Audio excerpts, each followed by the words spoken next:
नमस्कार, आप देख रहे हैं बीटीवी प्राइम बुलेटिन। मैं हूं माधुरी कटरे ब्रह्म। सबसे पहले डालते हैं नजर अब तक की हेडलाइंस पर।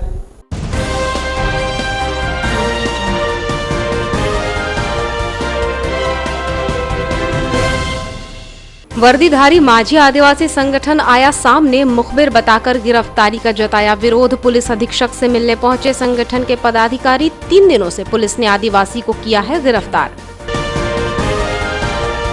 पिछड़ा वर्ग को मंत्रिमंडल में मिला स्थान, जिला पिछड़ा वर्ग मोर्चा ने जताया हर्ष। प्रेस वार्ता में की प्रधानमंत्री के कार्यों की प्रशंसा। केंद्रीय मंत्रिमंडल में 27 मंत्रियों को जगह। सब्जी विक्रेता संघ चलाएगा विशेष अभियान, वार्ता में संघ के पदाधिकारियों ने दी जानकारी। 4 चरणों में होगा पौधरोपण, जनसेवा अभियान। स्कूली छात्रों को होगा रेनकोट का वितरण, डॉक्टरों को बांटेंगे ऑक्सीजन कंसंट्रेटर मशीन। अब समाचार विस्तार से।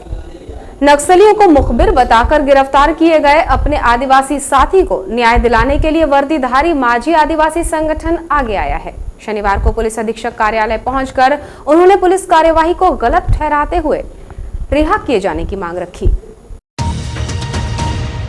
माझी आदिवासी अंतर्राष्ट्रीय संगठन बालाघाट शाखा के 1 दर्जन से ज्यादा कार्यकर्ताओं ने शनिवार को पुलिस अधीक्षक से मिलकर अपनी बात रखने का प्रयास किया। संगठन के जिला उपाध्यक्ष सरलाद सिंह मड़ावी ने बताया कि बलजोर उइके पिता गणपत उइके बोरवन किरनापुर निवासी को पुलिस कोरोना का टीका लगाना है के बहाने 8 जुलाई को घर से उठाकर ले गई। परिवार वालों को इसकी कोई सूचना नहीं दी गई और जब वे लोग किरनापुर थाने पहुंचे तो बालाघाट न्यायालय में उसे ले जाने का कारण बताया। पुलिस इस आदिवासी को नक्सल मुखबिर मान रही है, जिसे शनिवार को बालाघाट न्यायालय में पेश करने लाया गया था। इसी को देखते हुए संगठन के पदाधिकारी यहां पहुंचकर पुलिस अधीक्षक से मुलाकात करना चाह रहे थे। उन्होंने बताया कि आदिवासियों को न्याय मिले और उसे रिहा किए जाने को लेकर वे पीड़ित परिवार के साथ यहां पहुंचे हैं।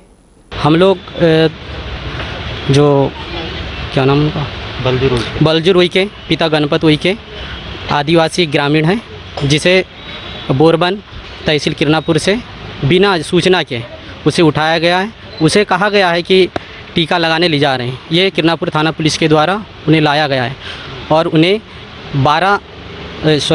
10 तारीख 12 बजे दिन को लाया गया है बिना सूचना के। 8 तारीख को 12 बजे दिन को लाया गया है। आज 3 दिन हो गए, घर में किसी प्रकार की सूचना नहीं है, जिसे उसके परिवार को एक सही न्याय मिले। इसके लिए हम लोग उस आदिवासी भाई को एक नया सही ढंग से न्याय मिले, इसके लिए हम लोग यहाँ पर एसपी ऑफिस में सूचना देने के लिए आए हैं। सर, तो उन्हें घर वालों को सूचना मिलना चाहिए सही ढंग से, कोई सूचना दिया नहीं गया।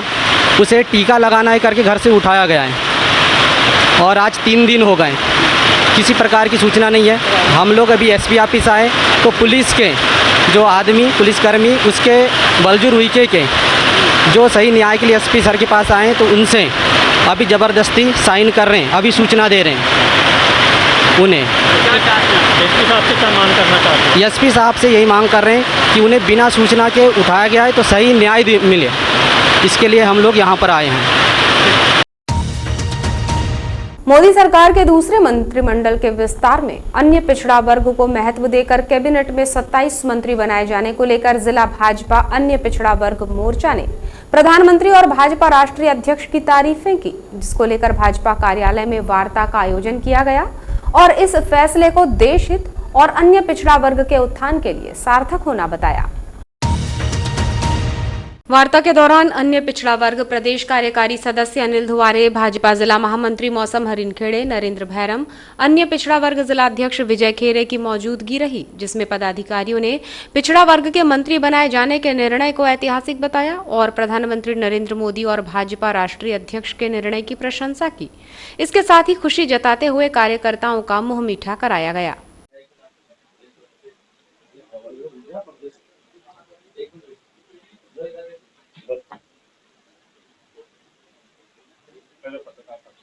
भाजपा जिला महामंत्री मौसम हरिनखेड़े ने कहा कि भारत में सभी जाति वर्ग का सम्मान है। विशेष रूप से पिछड़ी जातियों के शैक्षणिक और सामाजिक उत्थान के लिए सरकारें काम कर रही हैं। उन्हें समाज से जोड़ने के लिए आरक्षण दिया गया है। इसी में मोदी सरकार सबका साथ सबका विकास के ध्येय को धरातल पर सार्थक कर रही है। जिसके तहत मंत्रिमंडल में 78 मंत्रियों को स्थान दिया गया है, जिसमें 27 मंत्री अन्य पिछड़ा वर्ग के बनाए गए हैं, जो भारत के इतिहास में पहली बार है कि इतनी संख्या में अन्य पिछड़ा वर्ग को प्रतिनिधित्व का मौका दिया गया, जिसको लेकर देश भर में मोदी सरकार को बधाई प्रेषित की जा रही है और बेहतर कार्य के लिए प्रोत्साहित किया जा रहा है। यह बात भी आई कि जो शैक्षणिक रूप से, सामाजिक रूप से पिछड़े लोग हैं, चाहे वो अनुसूचित जाति की बात हो, अनुसूचित जनजाति की बात हो या अन्य पिछड़े वर्ग की बात हो, इन लोगों को समाज की मुख्य धारा से जोड़ने के लिए उन्हें आरक्षण की सुविधा उपलब्ध कराई गई। देश के जो आंकड़े निकल कर आते हैं कि 1980 में जो मंडल आयोग ने अपनी रिपोर्ट पेश करी, उसके आधार पर 1980 में ये आया कि 52% आबादी अन्य पिछड़ा वर्ग की आती है। उसके पश्चात 2006 में जब पुनः नेशनल सर्वे किया गया, उसमें यह आया, जो केंद्र सरकार द्वारा किया गया, उसमें यही आंकड़े घटकर लगभग 41% आए। तो एक हमेशा से एक बात रही, जिस विषय के साथ आज हम लोग हैं, आज माननीय नरेंद्र मोदी जी के नेतृत्व की दूसरी बार भारत देश में सरकार बनी है। 30 मई 2019 में उन्होंने प्रधानमंत्री के रूप में शपथ ली, उनका मंत्रिमंडल का गठन हुआ। उसके पश्चात अभी वर्तमान में 2 दिन पहले हमने देखा 7 जुलाई को उनके मोदी सरकार 2 के मंत्रिमंडल का विस्तार हुआ।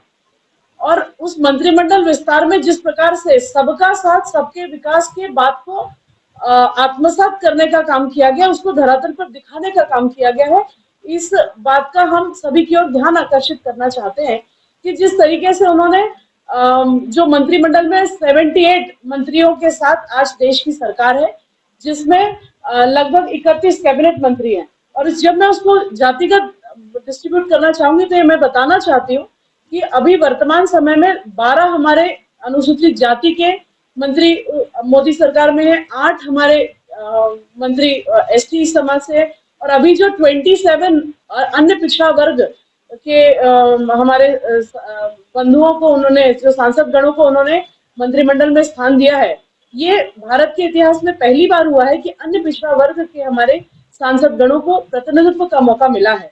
और अन्य पिछड़ा वर्ग एक बड़ा व्यापक है, इसकी हमेशा से हम सब जानते हैं कि बहुत ज्यादा अन्य पिछड़ा वर्ग को लेकर बातें भी आती जाती थी। तो सबसे पहले मोदी सरकार के जो मंत्रिमंडल टूर का विस्तार हुआ है, उसके लिए अन्य पिछड़ा वर्ग के मोर्चे की ओर से आज भारतीय जनता पार्टी अन्य पिछड़ा वर्ग का मोर्चा पूरे देश भर में मोदी सरकार का अभिनंदन करने के लिए, उनके काम का प्रोत्साहन करने के लिए, उनको धन्यवाद देने के लिए आज इस पत्रकार वार्ता के माध्यम से अपने शब्दों को व्यक्त कर रही है। और इसी कड़ी में हमारे साथ कोरोना संकट के बीच आर्थिक तंगी और परेशानी झेल रहे लोगों के लिए सब्जी विक्रेता संघ मददगार बनेगा। साथ ही पर्यावरण संरक्षण और संवर्धन का संदेश भी दिया जाएगा। 1 माह की कार्य योजना को लेकर संघ ने प्रेस वार्ता ली, जिसमें उन्होंने किए जाने वाले कार्यों का विस्तृत ब्यौरा दिया। सब्जी विक्रेता संघ अध्यक्ष राकेश सेवईवार ने शनिवार को आयोजित की गई इस वार्ता के दौरान बताया कि कोरोना काल में ऑक्सीजन की बेहद कमी हो गई थी और लोग आर्थिक रूप से तंगी का शिकार हुए हैं। ऐसे लोगों की मदद की जाएगी, जिसको लेकर 1 महीने के लिए अभियान चलाया जाएगा। 11 जुलाई को इतवारी बाजार में पौधारोपण कर प्रारंभ होने वाले इस अभियान के बारे में बताया गया कि 4 चरणों में इसका सफल रूप से संचालन होगा। पहले चरण में वर्षा काल होने से पौधरोपण को महत्व दिया गया है।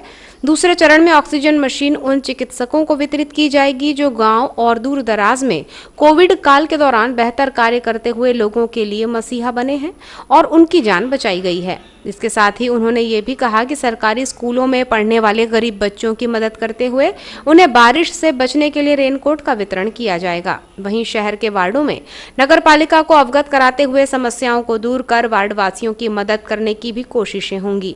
वार्ता के दौरान सब्जी व्यवसाय और संघ से जुड़े पदाधिकारी भी मौजूदगी रही। लोगों को मालूम है कि अभी हम 2 साल से कोविड-19 के उसमें चल रहे हैं और ऑक्सीजन की कमी, लोगों को फंड की कमी, बहुत सारी ऐसी जो दिक्कतें बालाघाट में और पूरे देश में आ रही है, उसी को लेके हम लोगों ने भी सब्जी संघ विक्रेता संघ ने कुछ पहल की है, जिसमें हमारा 11/7/2021 से वृक्षारोपण का कार्यक्रम 1 महीने के लिए चलाया जा रहा है। उसी हमारा ये कार्यक्रम 1 महीने तक के चलेगा, वो 4 चरणों में हमारा कार्यक्रम रहेगा। पहले वृक्षारोपण है, फिर उसके बाद ऑक्सीजन मशीन, जो हमने 12 मशीन लाए हैं ऑक्सीजन, वो जो डॉक्टर जिनने सही में कोविड के समय में शहर में तो सारी चीज़ की व्यवस्था हो जाती थी, पर गांव ऐसे कोई जैसे हमारे भटेरा गांव हो गया, कोसमी हो गया, ऐसी कई जो जगह है जहाँ डॉक्टर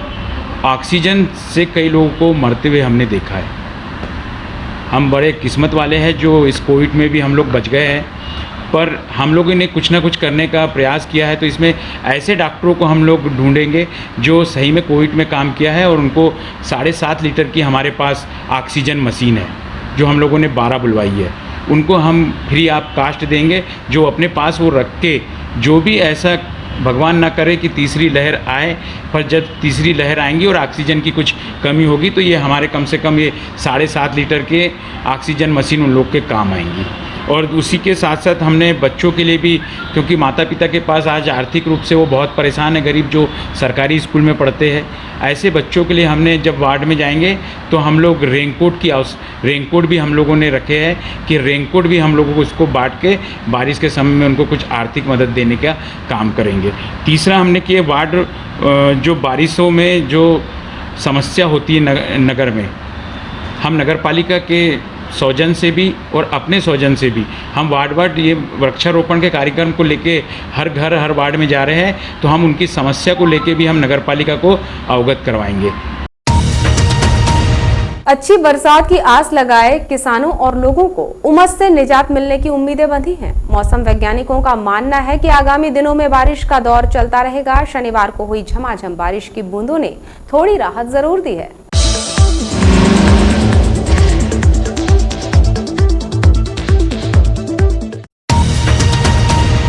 जुलाई का पहला सप्ताह लगभग सूखा बीता जा रहा है।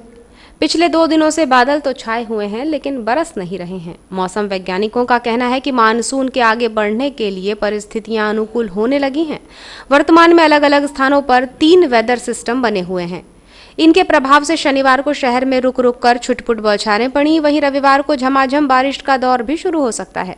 मौसम विज्ञान केंद्र से मिली जानकारी के मुताबिक अरब सागर और बंगाल की खाड़ी से लगातार आ रही नमी के कारण आसमान में घने बादल छाए रहे। दोपहर में कहीं कहीं तेज बूंदाबांदी भी हुई और कहीं तो झमाझम बौछारें भी पड़ी। बीते कुछ दिनों से बारिश न होने की वजह से तापमान में इजाफा हो रहा था और उमस से लोग परेशान हो रहे थे। हालांकि मौसम में अब परिवर्तन दिखाई पड़ने लगा है और आकाश में बादलों के कारण वातावरण में ठंडक बरकरार है। इससे फिलहाल लोगों को भीषण गर्मी और उमस से कुछ राहत मिल गई है। और अब चलते चलते एक नजर अब तक की हेडलाइंस पर।